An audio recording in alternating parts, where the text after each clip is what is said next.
This is the external view of the spinal cord. So the vertebrae have been cut away, but the spinal cord, you're looking at the external view.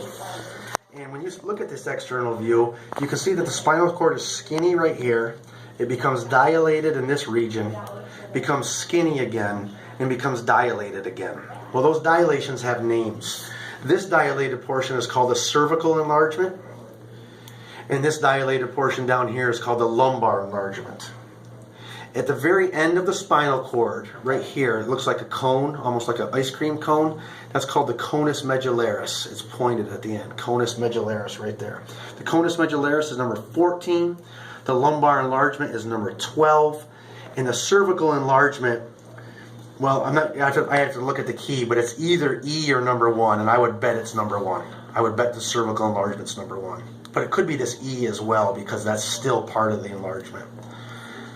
So that's the enlargements, and that's the conus medullaris. The filum terminale is the center connective tissue piece that runs all the way down to the coccyx, the coccygeal bones. It's always right in the center, touching the coccyx right there. It's a connective tissue that's really a continuation of the pia mater. So that's the filum terminale. And then lastly, the end of my spinal cord gives off all of these lumbar and sacral nerves that run down through like this, and they look like a horse's tail.